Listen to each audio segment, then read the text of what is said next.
Merci Bandeko Balandi à Congo Millennium et Sengokoye Batebozal sont très nombreux et surtout branchez dans votre émission qui est une réalité, une et l'unique émission qui vous présente toutes les réalités de Kinshasa. Aujourd'hui qui est une réalité ensemble la population tout ce bêtement qui les solo et VIH sida. VIH sida qui est connu lokola moko il y a infection ou jusqu'à présent solution angwezo makati. Plusieurs points de vue et pesaman na Kinshasa dans le monde entier. Certaines personnes pensent qu'ils ont maladie moko ou ils ont la sorcellerie. Monsieur Sobalobi non, c'est une malédiction de Dieu. Monsieur Sobalobi ils ont une maladie moko ou ta pai. Il y a banyama, il y a makako tout ça. Et pour certaines personnes, sida est destiné pour une catégorie de personnes. Mais la réalité nous prouve autre chose. Tout mis tout la question. D'abord, c'est quoi le VIH-Sida? Comment peut-on attraper le VIH-Sida?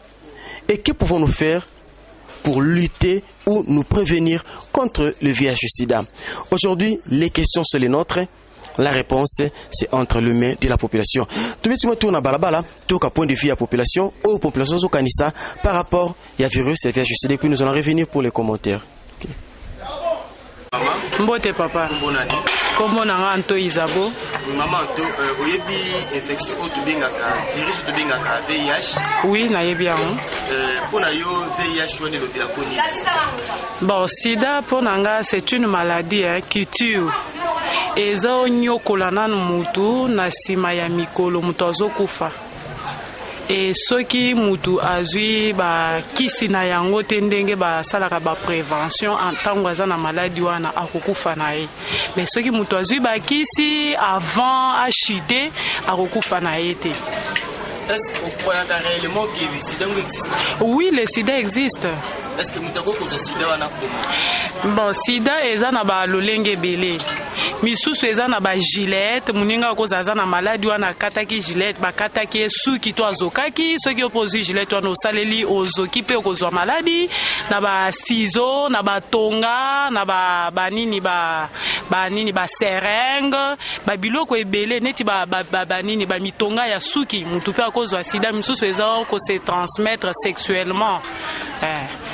Ozo lobanini pour la battu selon bango baso kanisa ki sida ezali malédiction de maladie bon boîte dans la famille. Au fait sida ezali malédiction na bato basi ba mona yango to bazwa ngo na nzela malédiction. Mais sida au fait ezali maladie et puis eza lokola punition nzamba pesa ki bato bazolinga koyoka te na babizaleli mabe.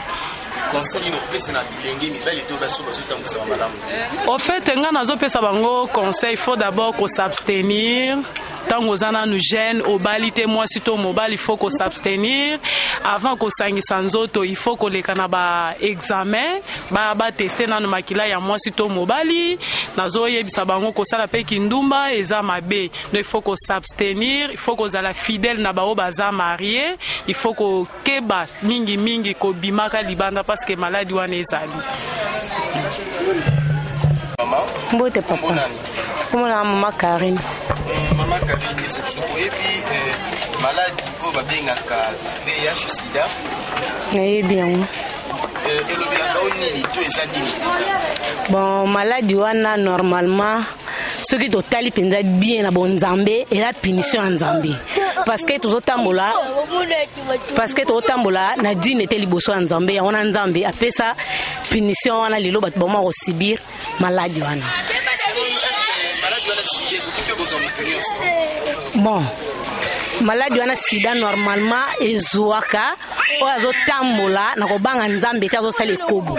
Premièrement yango wana, deuxièmement ezanini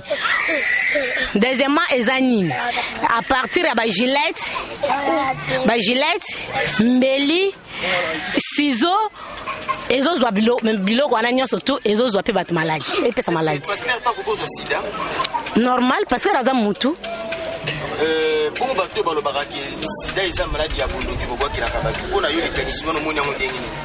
Bon, ndoki ako profiter nena sima misala oyo zosala nde ndoki abimeli wana alobi ke oui sida eza maladie ya bandoki mais normalement eza maladie eza punition ya Nzambe. Nini mutakoki kosala po éviter maladie wana ya sida? Bon, pour éviter maladie on a faut kotika kaka kindumba kotika ka association que wana kuna pesa ngai gilette na ina utiliser wana kuna pesa ngai mbeli na ina utiliser so en tout cas so ko éviter biloko ana sida ke musika na yo bon bana nyonso bawalanda ngai en tout cas bisika bozali kindumba efutaka te sort nango ezalaka sida toujours sort nango ezalaka ambote oyebi riso babinga ka VIH sida na bien est réellement existaka to ezaka mythologie moko te existaka existaka oui nini mutakoki comment mutakoki pour attraper virus wana ya VIH sida moyen ya attrapage ya VIH sida eza ebele tokoki kozwa yango mpe na transfusion sanguine bazongisi mutu makila ya mutu oyo aza nano na maladie ya VIH sida soit lame de rasoir oyo eza mutu autilisaki usage na ye deja yo mpe osaleli yango ozoki okoki koatrape lisusu VIH sida soit na moyen ya relation sexuelle wana mpe okoki kozwa sida na mutu aza na bokono wana ya liboso. Est-ce que maladie wana ya VIH sida ebikisamaka mpe pas comme tout soki o respecter ba principe te okobika te le temps oyo oza déjà affecté na VIH sida okoki kolanda ba principe ezali soki bayebisi yo liboso okoki kozala na prévention ya antirétroviraux ntango osaleli yango epuis ozo respecte fo kozala associé na population bakoki koisole yo teke comme oza na maladie ya sida soki baisole yo ezokomema lisusu na bapense ebele donc nga nakomi moins utile soit na libota soit na société alors fo bakoencadre yo bapesa lisusu confiance wana na éducation que non fallait pas kosalelaka lisusu bamakambo ya barapport sexuellement okoki kozala fidèle ntango oza fidèle osaleli kaka principe ya komela kaka kisi mpe ya kolandela repo na yo. Bon, eloko koki kosala liboso ba usage ya tozosalela mutu akoki kosalela te usage ya lame de rasoir oyo eza obe seringue obe picanine oyo eza déjà utilisé yo osalela ngo wana eza moyen de prévenir pona sexuel faut osalela ba moyen préservatif donc faut kosalela préservatif na kopasser rapport sexuel. Conseil nous repose pas ba jeune ou basolo ba décider ça et ça destiné na ba pese qui va comprendre ngo bisu ba ça destiné. Bon, conseil na kopesa na ba jeune faut que ça soit prudent. Ezate ke non ndenge tozotambola malade mona na kana nzoto mona na kate. Malade ezotambola na kati ya nzoto yo koyeba te ke non intel aza na malade. Tango bosali ki amitié faut que ça la fidèle na fidèle wana faut que ça la préservatif soki boza entre moi na mobali préservatif et puis ba usage o ezaki koki kozokisa yo kozala prudent na yango parce que soki oza prudent na yango te yango ndeko memisa yo po okutana na maladie ya sida. Oui, mbote papa journaliste. Oyebi virus o babengaka VIH sida. Exactement na bien moi. Selon yo ezalaka vraiment quelque chose vrai to ezalaka moi lisolo kaka yo babetaka. Vraiment VIH sida eza eloko moko eza vrai eza maladie moko eza vrai avant tobotama avant tokutaka yango déjà pe balongo bayembela yango déjà toyebi yango que non sida existe. Selon yo yebisa biso nano une catégorie ya bato nde bazali destiné bakoki kozwa sida to sida ekoki kozwa mpe motu nyonso. Bon sida babi lokola sida eponi ekolo te sida eponi loposo te donc c'est-à-dire sida ekozwa motu nyonso ozala mwindu ozala mondele ozala loposo importe ki ekozwa motu nyonso. Comment moto akoki kozwa maladi wana ya sida? Donc na nzela ya bosengisa nzoto entre mwasi na mobali ou na nzela ya bagilete oyo mokati soki so moto aza te nango yo mpo yo kati mpe ozoki nango okozwa mpe sida na nzela wana. Est-ce possible mpe moto aéviter maladie to virus wana ya VIH? Oui eza na moyen koéviter VIH sida wana il faut se protéger na bisaele na biso entre osengisa mobali mpona po bana mike bakolanda oyo tobengi capote prudente ko se protéger et puis ko kata chete n'importe quel chete te bakati moto yo supi bakata ope non okolobani ni mpona bato bakanisaka sida existaka te eza nde bunduki te sida eza bunduki te déjà bon docteur ça ko yeba ko se protéger kaka so ko se protéger en tout cas vous en avez bien maman mbote papa tu ni motuna to ba est-ce que virus oyebi virus o ba bengi VIH sida na yebi yango est-ce que ça kali solo le kuta ba to balobaka to existaka ya solo tezala ya solo monsieur Somalobi sida existaka te mais ani maladie ya yo mutu tezala maladie ya bondoki te ezala mutu ye moko mutu alukaka ngo mutu alukaka sida ndenge nini eyaka ndenge soki mwasi na mobali bakutani soki mwasi aza nango soit mobali soki aza nango akotikela moninga et à part ba voix aux alliés sexuels ezala balolengi mususu mutu akozwa sida akoki pe ko nde baboka kambasu aniati basu ndenge mutu akoki konyata pe sida te mutu anyataka sida te eyaka bakoze ya nini batonga bapompi mbeli soit gilette. Est-ce que ça peut possible mutu ami batela po azwa sida te akoki komibatela lolengi nini kolinga mibali ebele te kosalelaka biloko na yo ya yo moko neti bambeli ya yo moko gilette ya yo moko pompe ya yo moko ciseau balipo ya manzaka wana ya yo moko kopesa na bilenge basi pe mibali oyo bazo sosola te likambo ya sida bazokantisa na te il fallait kotambola malamu bato mosusu mpe bayebake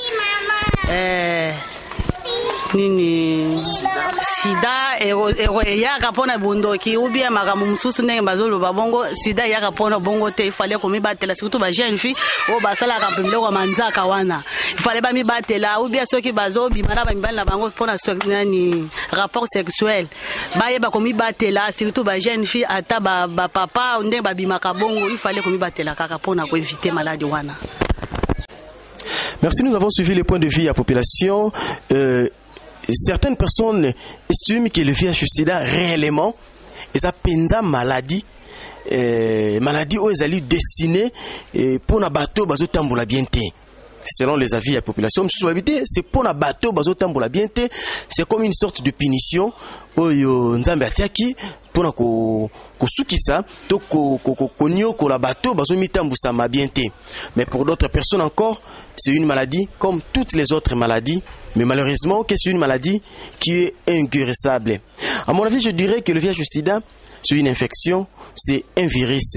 Virus wana est un objectif moko, ils allaient lutter contre ba antivirus.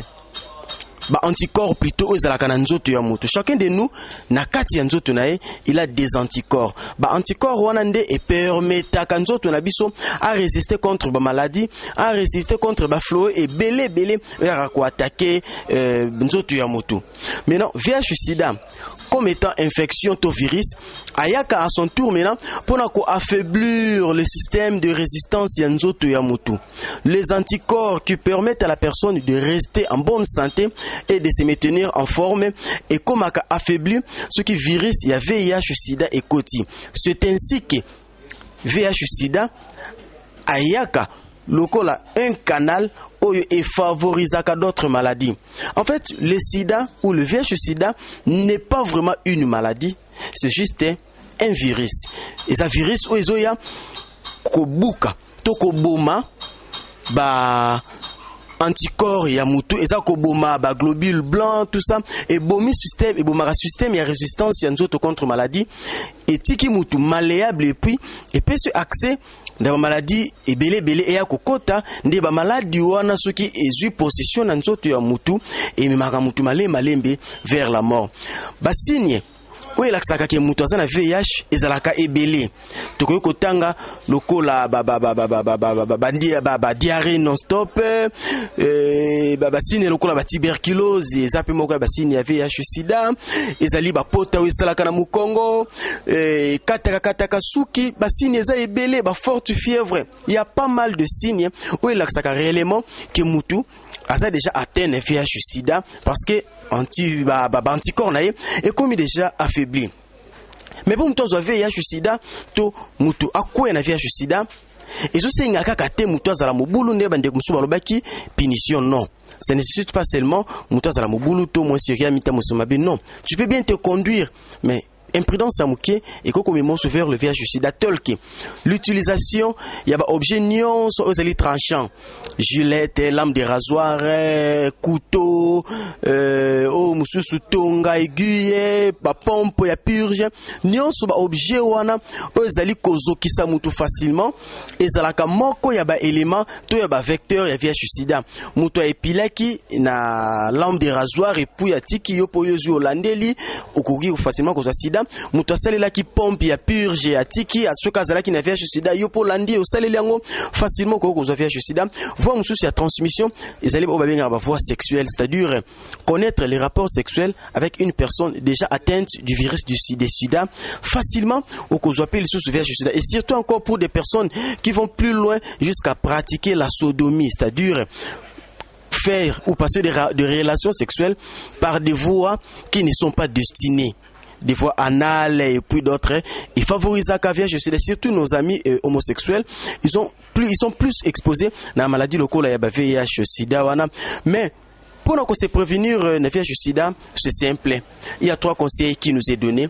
Le premier des conseils, c'est l'abstinence.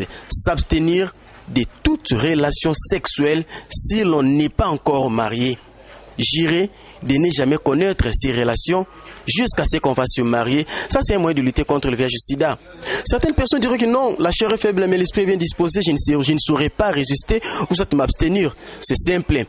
Si tu ne veux pas t'abstenir, il y a encore un autre moyen. Et le moyen en question, c'est quoi? C'est de passer par la voie de préservatif. Utiliser les préservatifs n'a pas relation nyonso.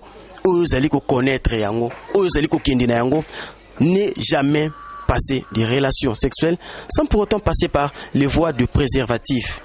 Et yango ndeko permettre yo au lutter contre le VIH sida. Il y a le préservatif, il y a l'abstinence et ko sunga yo au kende à côté et à VIH sida. Si réellement nous aimons nos vies, si réellement tout ça n'a pas tout le monde, mokili na biso to Afrique na biso disons-le, ezala toujours informé et comme munene. Les conseils est simple. Sachez que le VIH sida existe. Prévenons-nous tous contre le VIH sida pour que lobby bomoy et zalamulaï. Merci monsieur Bozala qui est venu pour nous Congo Millennium. C'était votre émission qu'une réalité. On a parlé du VIH sida, mode de transmission, mode de prévention des zalaki base et quant à moi, votre humble serviteur Bello Belka, je prends rendez-vous avec vous pour les prochains numéros. D'ici là, portez-vous bien. Bye.